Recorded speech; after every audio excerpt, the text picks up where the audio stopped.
Assalamualaikum warahmatullahi wabarakatuh.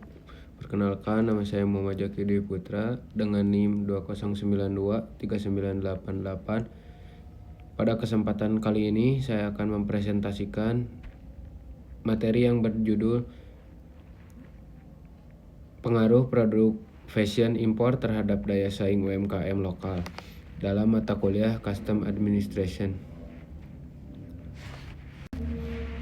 Latar belakang: globalisasi dan perkembangan teknologi digital telah mengubah pola perdagangan dunia.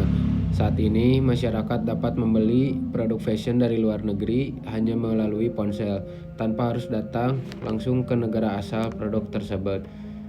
Banyak produk impor yang memiliki harga lebih murah, desain yang mengikuti tren internasional, serta pilihan yang sangat beragam.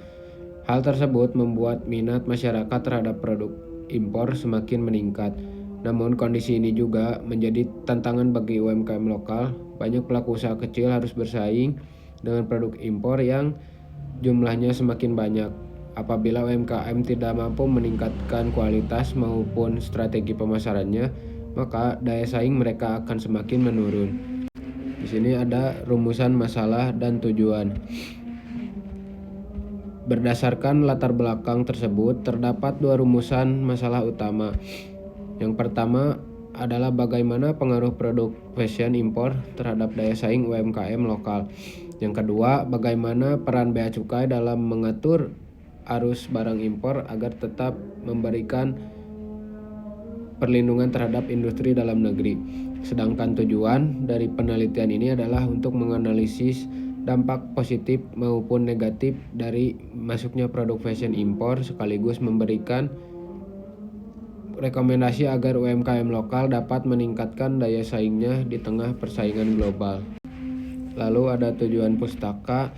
Yang pertama adalah konsep daya saing UMKM, yaitu kemampuan suatu usaha untuk menghasilkan produk yang mampu bersaing dari segi kualitas, harga, pelayanan, maupun inovasi. Yang kedua adalah produk fashion impor, yaitu pakaian, sepatu, tas, maupun aksesoris yang berasal dari luar negeri dan masuk ke Indonesia melalui kegiatan impor.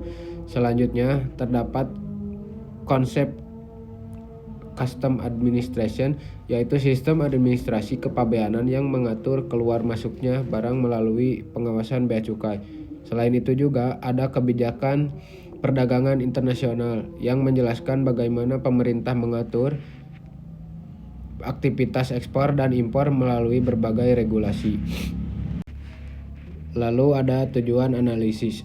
Data diperoleh melalui studi pustaka dengan menggunakan berbagai sumber terpercaya seperti jurnal ilmiah, data Badan Pusat Statistik atau BPS, Direktorat Jenderal Bea dan Cukai, serta berbagai regulasi yang berkaitan dengan perdagangan internasional. Metode ini dipilih karena mampu memberikan gambaran yang lebih mendalam mengenai kondisi yang terjadi tanpa harus melakukan survei secara berlangsung. Lalu ada hasil dan pembahasan. Berdasarkan hasil analisis, terdapat dampak positif maupun dampak negatif dari masuknya produk fashion impor.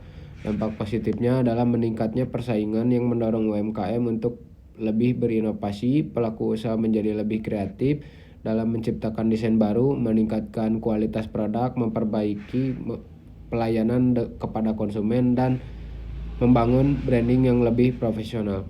Namun demikian, terdapat pula dampak negatif yang cukup besar. Banyak produk impor dijual dengan harga yang lebih murah karena diproduksi dalam skala besar. Hal ini menyebabkan UMKM lokal sering mengalami kesulitan dalam bersaing dari sisi harga.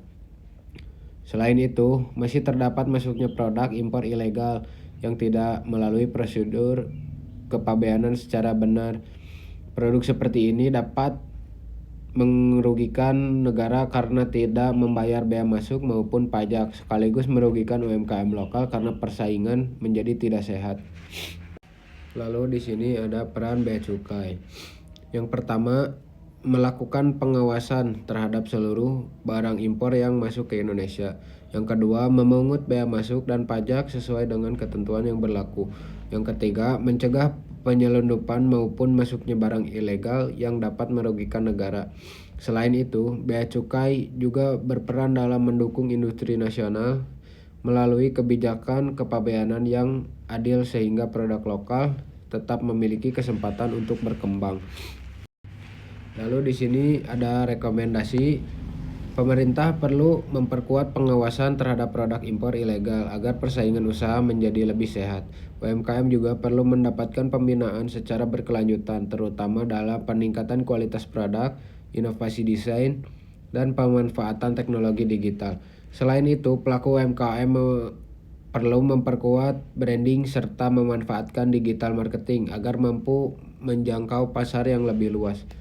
Yang terakhir adalah meningkatkan edukasi kepada masyarakat agar lebih mencintai dan menggunakan produk lokal yang berkualitas. Jadi di sini kesimpulannya adalah di satu sisi produk impor mendorong UMKM untuk terus berinovasi dan meningkatkan kualitas produknya. Namun di sisi lain juga persaingan harga serta masuknya produk impor ilegal menjadi tantangan yang cukup besar bagi keberlangsungan UMKM lokal. Oleh karena itu, diperlukan sinergi antara pemerintah, bea cukai, UMKM, dan masyarakat agar produk lokal mampu berkembang dan memiliki daya saing yang lebih baik di pasar nasional maupun internasional. Demikian presentasi yang dapat saya sampaikan. Terima kasih atas perhatiannya. Wassalamualaikum warahmatullahi wabarakatuh.